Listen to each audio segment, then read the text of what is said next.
churches has been calling and writing the textbooks for a one-world religion, billing that as the only hope for world peace. Meanwhile, the global government finances and runs and provocateurs almost every known terror organization on the face of the planet. There are countless other headlines drilling it into our heads that there's some type of transatlantic battle over the shape of the New World Order. Again, sucking you into phony debates to make you think you have input on this process if you'll just accept the New World Order. But what will it be like living under the New World Order? A United Press International headline read, "Israel to kill in U.S. and allied nations." The FBI didn't have any comment about it. Ariel Sharon says that, yes, he'll kill citizens of America or any other country wherever he wants, including the United States. And our government, the federal government, has signed agreements with the EU to extradite American citizens for things that aren't even crimes here.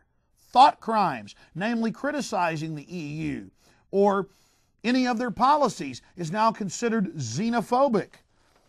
Imagine foreign Mossad and Interpol agents murdering Americans. No judge, no jury, no arrest, you're just dead, and it's in the back of the newspaper. That, my friends, is what it'll be like living inside the New World Order, and it's happening right now.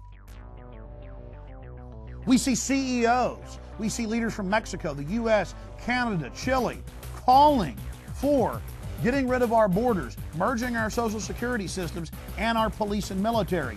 Deals have already been signed in late 2002 for, quote, Mexican and Canadian troops to deal with American terrorists and for peacekeeping.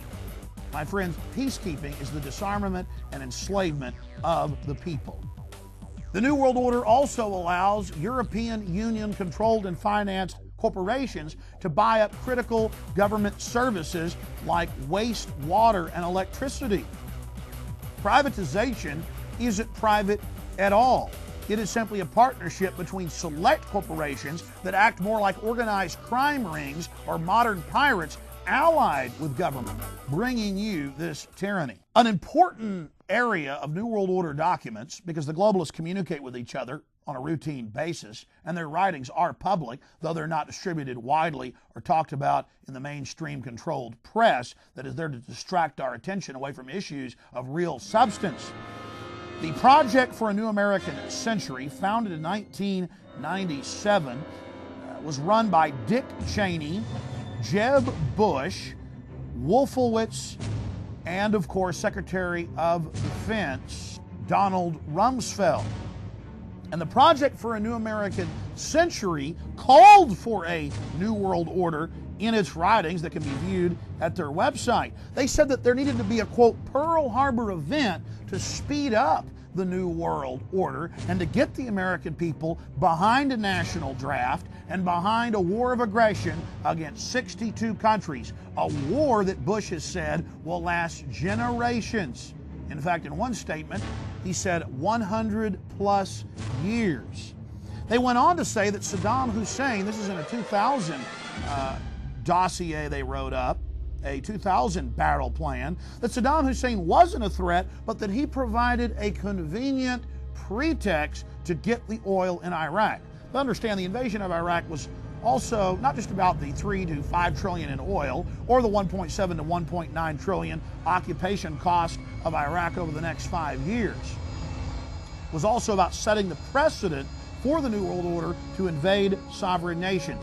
And if you think there's some rift between Bush and the UN, Bush and Blair have already announced that the UN will control the oil, the trillions of dollars of oil that the Iraqi people truly own. So again, playing good cop, bad cop, and we have them on the record saying, think about this, that they were going to go after Iraq, they needed a Pearl Harbor event to get the American people behind it. And the military-industrial complex, the CIA, certainly provided that on 9/11, September 11, 2001. But the New World Order also goes back into history. They orchestrated World War I, and they've bragged about it. And they tried to get their League of Nations, the first UN. When that failed, they needed a bigger war, and they certainly generated that with their asset, Adolf Hitler, who they funded and trained. In fact, I have the news articles out of large establishment East Coast newspapers from the early 1940s, where the president's grandfather, George Bush's grandfather, Prescott Bush, actually was arrested and fined for trading with the enemy, running over 50% of Nazi steel production through Brown Brother Harriman. In fact, a headline on MSNBC reported that FDR's Auschwitz secret. Well, I'd talked to many B-17 pilots years ago who said they weren't allowed to bomb entire factories owned by General Motors, General Electric, and Ford, building Panzers for Hitler's war. Why did the globalists do this? Because the bankers were funding both sides, and they stood to gain and profit from a protracted war. The bankers funded Stalin, Hitler, and the United States in England during World War II. FDR's Auschwitz secret. And in fact, the London Guardian reported from now declassified secret documents that Hitler saw the Duke of Windsor, the man who would be king, as no enemy, U.S. files reveal. Well, of course, the Duke of Edinburgh lived in Germany during most of World War II and then escaped near the end to fascist Franco Spain. The British have engineered these disasters time and time again by controlling both sides of conflicts. They take over in the aftermath. And who's one of the main banking families behind major wars going back to the battle at Waterloo? The Rothschild family, the family that bankrolled Europe. And every time we investigate a major scandal or a company being sucked dry before being imploded and pension funds being stolen, we run right into the Rothschild family, namely their British subsidiary, N.M. Rothschild. You also have the Crump family in Germany that owns many of the publishing companies in the world. They weren't prosecuted after World War II, certainly not. But their little creation Adolf Hitler and his minions were. And now we have the modern New World Order system. In March of 2002, I interviewed BBC reporter Greg Palast. He said the head of N.M. Rothschild, Lord Wakeham, who's on the head of Britain's censorship board, was trying to restrict him from breaking the story of 1,000 plus pages of secret World Bank and IMF documents. Mr. Palast interviewed the former head economist for the World Bank, Joseph Stiglitz. The former chief economist of the World Bank, Mr. Stiglitz, reported that the World Bank and IMF planned to implode the world economy. You see, the globalists print the money. They gain their power out of creating bubbles, then bursting those bubbles, creating depressions and recessions, and getting control of assets, corporations, and private property. The globalists control the boom and bust system. IMF unveils details of a plan for international bankruptcy system. What a scam.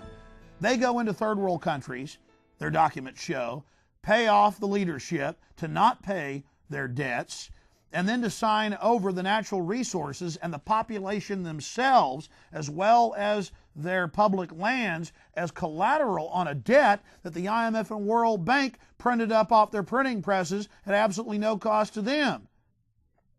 Think about the erosion of America's sovereignty. We have Mexico going to the Hague court to intervene on behalf of Mexicans on death row in the U.S. And guess what the World Court did? They told the U.S. Supreme Court to freeze Mexican executions. And guess what? The Supreme Court did exactly that. Ruth Bader Ginsburg said, oh, we definitely agree that you are the authority. Already, our courts under the control of the United Nations. And we have the International Criminal Court coming to life, and it doesn't even respect the basic rights contained in the Magna Carta, much less the Bill of Rights or Constitution. Meanwhile, we have the Pan American Union forming, merging social security systems, merging law enforcement and military, as we said earlier. The EU is doing the same thing at the same time. EU poised for huge expansion to the east, 10 former Eastern Bloc nations merging with the EU, and they're quite at home in the socialist system. Another pretext the world government uses to get involved in sovereign nations is the drug war. And the evidence is clear. MI6, the CIA, Mossad, and other major intelligence agencies control the drug trade globally. In fact, after the globalists took over Afghanistan, opium production surged to record levels. That was another one of the little motives behind 9/11. Not just oil, not just weapon sales, not just the pretext to invade